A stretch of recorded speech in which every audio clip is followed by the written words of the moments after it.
This is your AESH Energy News Minute for Tuesday, July 26, 2022.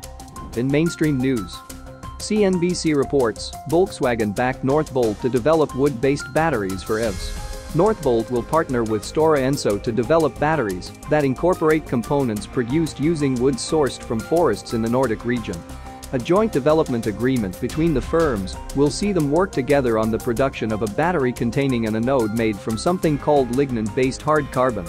An anode is a crucial part of a battery, alongside the cathode and electrolyte. In a statement Friday, electric vehicle battery maker Northvolt and Stora Enso, which specializes in packaging and paper products.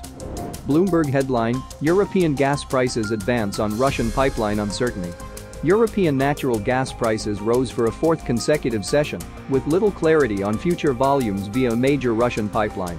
While the Nord Stream pipeline is sending gas to Germany at a consistent rate of 40% of capacity following the end of maintenance on July 21, Russian President Vladimir Putin last week warned that this could decline to 20% if a turbine that's stuck in transit isn't received in time to replace another that's likely to need repairs.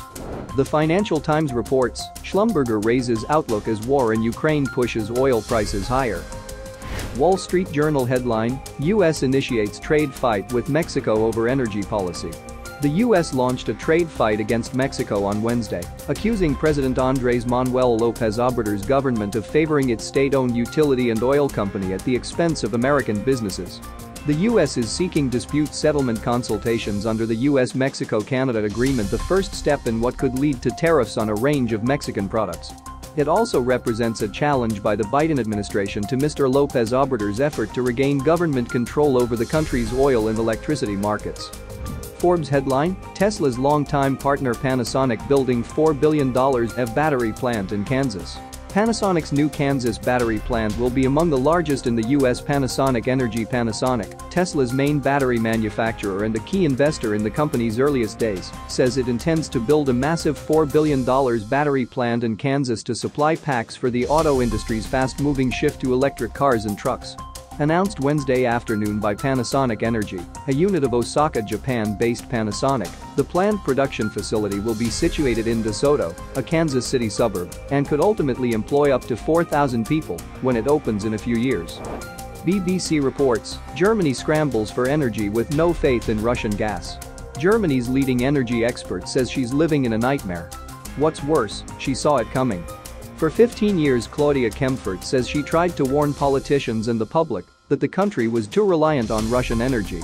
Until recently, Germany bought more than half of its gas from Russia. She advised Berlin to find other sources and focus more on renewables. And she warned against the construction of the Nord Stream 1 pipeline through which Germany receives much of its gas. EnergyLiveNews.com reports EDF asks for force majeure for Hinkley Point C. EDF has asked the government-owned low-carbon contracts company, LCCC, to trigger the force majeure clause on its Hinkley Point C contract to avoid penalties as a result of delays caused by the COVID-19 pandemic. In May, the French utility warned the costs of the Hinkley Point C nuclear power plant currently under construction in England could soar by an extra £3 billion. In a statement, the LCCC said, the LCCC recognizes that COVID-19 has impacted projects and is capable of being a force majeure event under the contract for difference. Triggering the force majeure clause is expected to enable the company to avoid losing guaranteed payments. PowerGrid.com reports 4-year $626 million grid modernization plan for FirstEnergy in Ohio released.